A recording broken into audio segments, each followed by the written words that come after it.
Hello friends, मैं Manish Chopra APS online classes में आपका स्वागत करता हूं। आज हम कक्षा 11 के बेसिक के बारे में बात करेंगे, जिसमें सबसे पहले हम बात करते हैं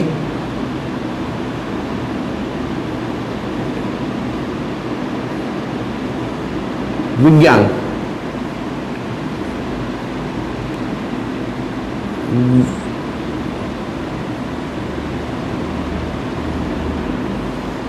साइंस, विज्ञान को अंग्रेजी में हम साइंस कहते हैं, और साइंस जो शब्द है वो लैटिन भाषा के एक शब्द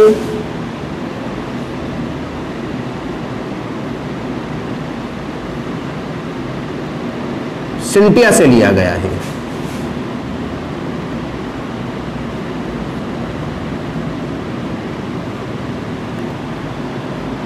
जिसका अर्थ होता है जानने से। विज्ञान को अंग्रेजी में साइंस कहते हैं। साइंस जो शब्द है वो लैटिन भाषा के शब्द सिंटिया से लिया गया है, और सिंटिया का अर्थ होता है जानने से। इसका मतलब इस संसार में कोई भी अगर घटना घटित हो रही है तो उस घटना का अध्ययन हम करेंगे, और उस घटना के बारे में जो भी हम ज्ञान प्राप्त करेंगे वो किसके अंतर्गत आएगा? साइंस के अंतर्गत आएगा, मतलब विज्ञान के अंतर्गत। तो विज्ञान की क्या परिभाषा बनती है? परिभाषा,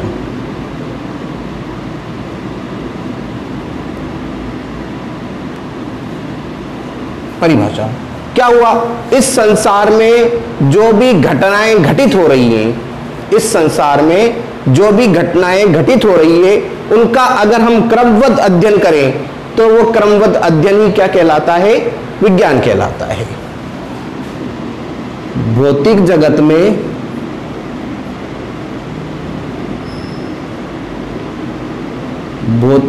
में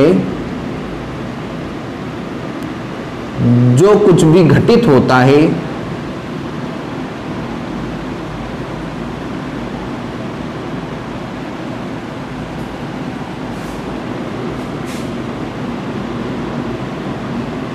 उसका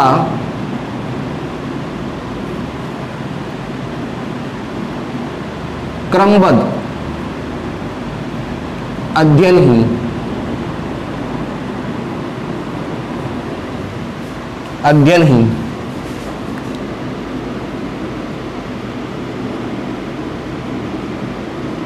विज्ञान कहलाता है।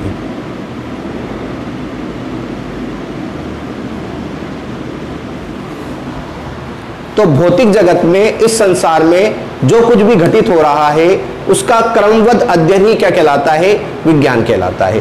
अब विज्ञान जो है उसको 3 शाखाओं में विभाजित किया गया है। विज्ञान जो है, इस विज्ञान की शाखा को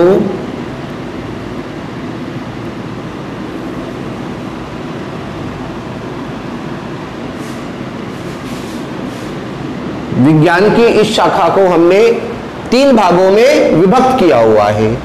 एक होता है आपका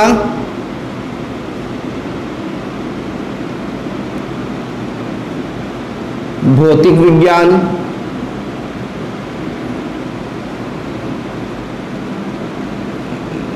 जिसको अंग्रेजी में बोलते हैं हम फिजिक्स। एक होता है आपका रसायन विज्ञान,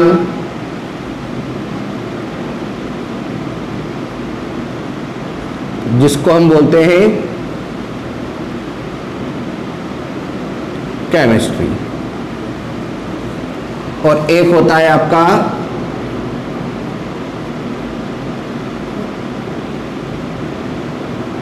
जीव विज्ञान, जिसको हम बोलते हैं आपका बायोलॉजी। तो विज्ञान जो है उसको 3 पार्टों में डिवाइड करा हुआ है: भौतिक विज्ञान, रसायन विज्ञान और जीव विज्ञान। जब हम साइंस लेते हैं तो भौतिक विज्ञान और रसायन विज्ञान तो आप चाहे मैथ वाले हो चाहे बायो वाले बच्चे हो, भौतिक विज्ञान और रसायन विज्ञान आपको दोनों को पढ़ना पड़ता है। अगर कोई बच्चा बायो लेता है तो उसे विज्ञान की तीसरी शाखा जीव विज्ञान भी पढ़ना पड़ता है। अब चूंकि हम भौतिक विज्ञान के बारे में बात करेंगे तो हम विज्ञान की ये वाली शाखा लेंगे, भौतिक विज्ञान। तो पहली बात तो ये बात स्पष्ट होगी कि भौतिक विज्ञान जो है वो विज्ञान की शाखा है। तो हम आते हैं भौतिक विज्ञान पर।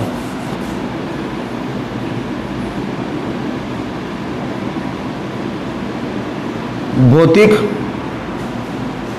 विज्ञान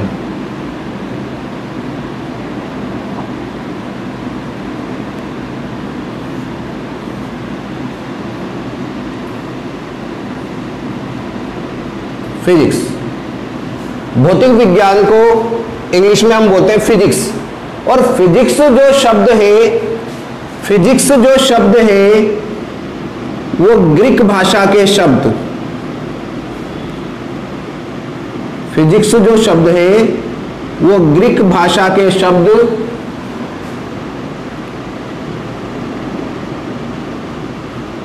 फ्यूसिस से लिया गया है।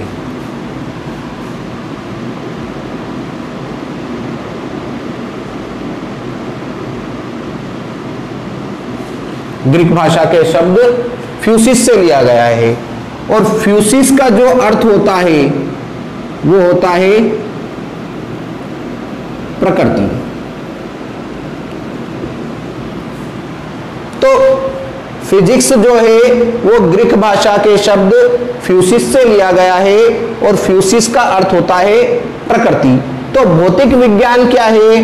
भौतिक विज्ञान, पहली बात, भौतिक विज्ञान विज्ञान की शाखा है। तो हम बोलेंगे विज्ञान की वह शाखा, भौतिक विज्ञान विज्ञान की वह शाखा जिसके अंतर्गत हम प्रकृति और प्रकृति में होने वाली घटनाओं का अध्ययन करते हैं। क्या कहलाता है? भौतिक विज्ञान कहलाता है। क्या परिभाषा बनी? परिभाषा क्या परिभाषा बनी? विज्ञान की वह शाखा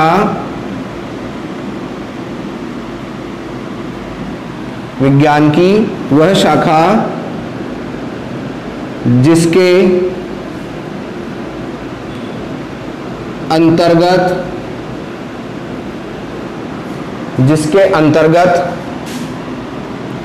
प्रकृति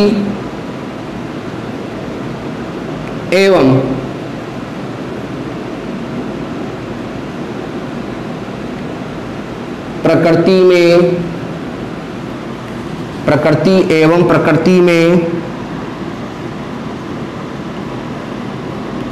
होने वाली घटनाओं का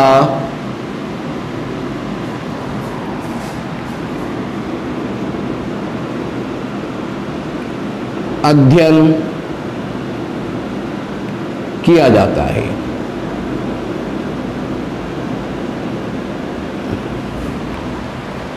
तो विज्ञान की वह शाखा जिसके अंतर्गत हम प्रकृति एवं प्रकृति में होने वाली घटनाओं का अध्ययन करते हैं, क्या कहलाता है? भौतिक विज्ञान कहलाता है। तो सबसे पहले अपन ने विज्ञान के बारे में देखा, विज्ञान के बारे में समझा, विज्ञान से अपन आए भौतिक विज्ञान पर।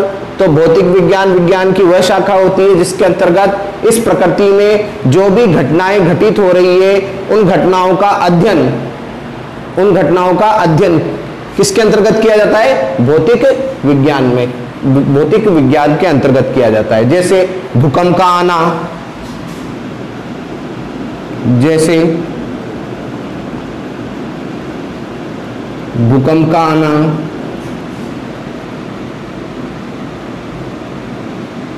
बादल का बनना,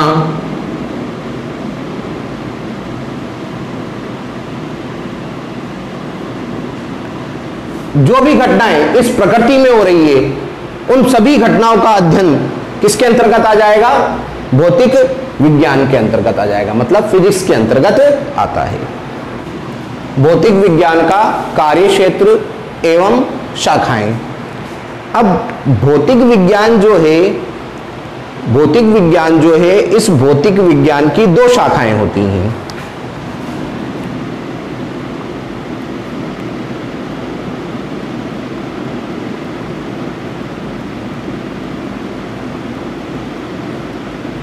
भौतिक विज्ञान की दो शाखाएं होती हैं। एक होती है आपकी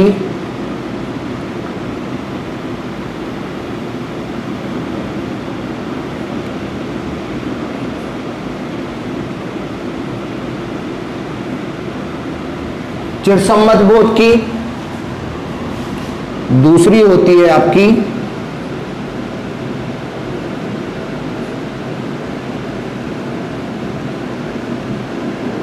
आधुनिक बोध की। तो भौतिक विज्ञान की दो शाखाएं बनाई गई है, एक होती है आपकी चिरसम्मत बोध की, एक होती है आपकी आधुनिक बोध की। चिरसम्मत बोध की को इंग्लिश में बोलते हैं हम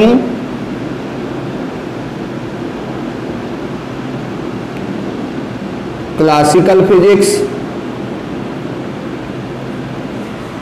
और आधुनिक भौतिकी को बोलते हैं हम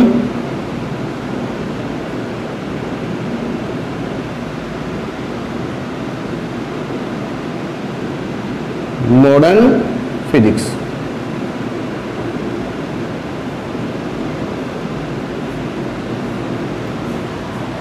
तो भौतिक विज्ञान की दो शाखाएं होती है, एक होती है चिरसम्मत बोध की, एक होती है आधुनिक बोध की। अब ये शाखाएं बनाई किस प्रकार से गई इसको समझें।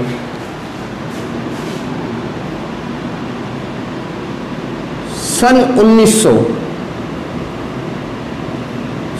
1900 से पहले भौतिक विज्ञान के बारे में जो भी घटनाएं घटित हुई, जो भी ज्ञान हमने प्राप्त कर लिया सन 1900 से पहले, वो सभी किसके अंतर्गत आ गया? चिरसम्मत बोध के अंतर्गत आ गया। और 1900 के बाद में जो भी घटनाएं घटित हुई उनका अध्ययन हम किसके अंतर्गत करते हैं? आधुनिक भौतिकी के अंतर्गत करते हैं। मतलब सन 1900 से पहले भौतिक विज्ञान के बारे में जो जो ज्ञान हमें प्राप्त हुआ वो सभी ज्ञान किसके अंतर्गत आता है? क्लासिकल फिजिक्स के अंतर्गत आता है। ऐसे ही सन 1900 के बाद जो भी ज्ञान हमने प्राप्त किया भौतिक विज्ञान का वो आधुनिक भौतिकी के अंतर्गत आता है। अब सन 1900 से पहले हमने कौन कौन से भौतिक विज्ञान की शाखाओं का अध्ययन कर लिया, उन शाखाओं के बारे में बताएंगे। उन शाखाओं को हमने चिरसम्मत भौतिकी के अंतर्गत रखा है।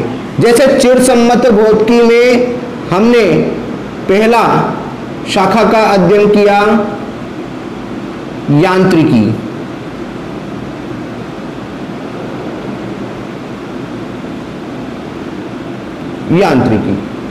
तो यांत्रिकी के बारे में जो कुछ भी अध्ययन किया वो सन 1900 से पहले कर लिया, वो किसके अंतर्गत आ गया?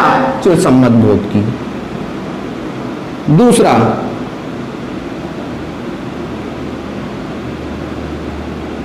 ऊष्मा गतिकी।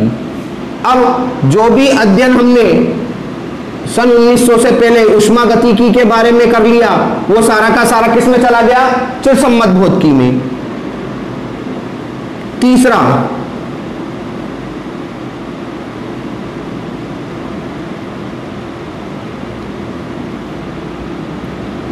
तरंग यांत्रिकी। तरंग के बारे में हमने सारा अध्ययन सन 1900 से पहले कर लिया वैज्ञानिकों ने। ये किसके अंतर्गत रख दिया? चिरसम्मत भौतिकी के अंतर्गत रख दिया।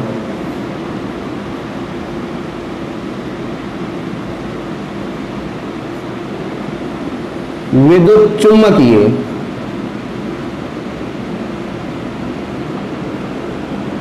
ठीक है, इसका अध्ययन कर लिया, ये किसके अंतर्गत रख दिया? चिरसम्मत भौतिकी में।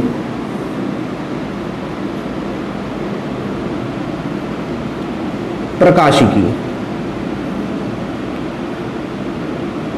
तो सन 1900 से पहले हमने यांत्रिकी का अध्ययन कर लिया, ऊष्मा गतिकी का अध्ययन कर लिया, तरंग यांत्रिकी का अध्ययन कर लिया, विद्युत चुम्बकीय तरंग का अध्ययन कर लिया, प्रकाशिकी का अध्ययन कर लिया। इन सबका अध्ययन हमने सन 1900 से पहले कर लिया। इन सबके बारे में हमने जो भी ज्ञान प्राप्त किया वो सन 1900 से पहले प्राप्त कर लिया। इनमें कोई भी कोई भी शंका उत्पन्न नहीं हुई, इसलिए इस ज्ञान को हमने किस में रख दिया, चिरसम्मत भौतिकी में रख दिया, क्योंकि इसका संपूर्ण ज्ञान सन 1900 से पहले हमें प्राप्त हो गया। अब आधुनिक भौतिकी में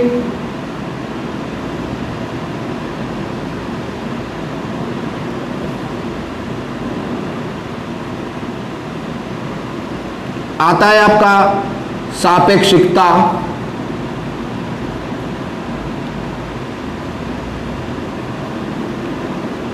परमाणु भौतिकी,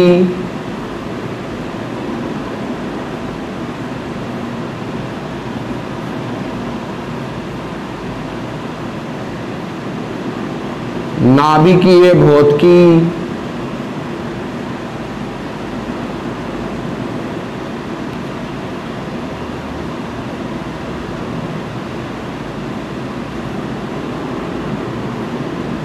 क्वांटम भौतिकी। तो सन 1900 के बाद जो ज्ञान प्राप्त हुआ वो हमने आधुनिक भौतिकी में रख दिया। आधुनिक भौतिकी में हमने किस किस बात का अध्ययन कर लिया, आधुनिक भौतिकी में हमने सापेक्षिकता का अध्ययन कर लिया, परमाणु भौतिकी का अध्ययन कर लिया, नाभिकीय भौतिकी का अध्ययन कर लिया, और आधुनिक भौतिकी की सबसे महत्वपूर्ण शाखा होती है क्वांटम भौतिकी। इसका अध्ययन भी हमने किसके अंतर्गत किया, आधुनिक भौतिकी के अंतर्गत किया।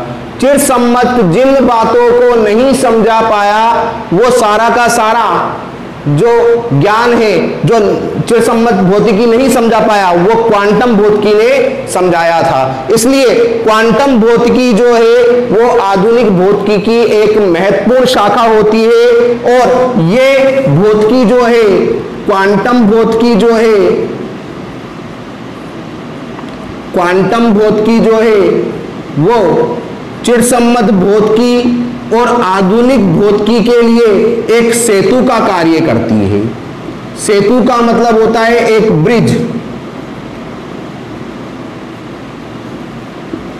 क्वांटम भौतिकी जो है वो चिरसम्मत भौतिकी और आधुनिक भौतिकी के मध्य एक सेतु का कार्य कर रही है। इसका मतलब यह है कि चिरसम्मत भौतिकी में कुछ बातों को समझाया गया, परंतु वो बातें पूर्णतः स्पष्ट नहीं हो पाई, और ये बातें आधुनिक भौतिकी के अंतर्गत समझाया गया। इसलिए ये क्वांटम भौतिकी जो है वो चिरसम्मत भौतिकी और आधुनिक भौतिकी इन दोनों के मध्य एक सेतु का कार्य कर रही है। इसलिए क्वांटम भौतिकी जो होती है वो आधुनिक भौतिकी की एक सबसे महत्वपूर्ण शाखा होती है। तो चिरसम्मत भौतिकी में आपकी ये शाखाएं आ गई और आधुनिक भौतिकी में आपकी ये शाखाएं आई। इनमें सबसे महत्वपूर्ण है आपकी क्वांटम भौतिकी। तो भौतिक विज्ञान की दो शाखाएं बनाई अपन ने, एक चिरसम्मत भौतिकी और एक आधुनिक भौतिकी। सन 1900 पहले जो भी ज्ञान प्राप्त हुआ वो चिरसम्मत भौतिकी के अंतर्गत आ गया, और सन 1900 बाद के में जो भी ज्ञान प्राप्त हुआ वो आपका आधुनिक भौतिकी के अंतर्गत आता है। धन्यवाद।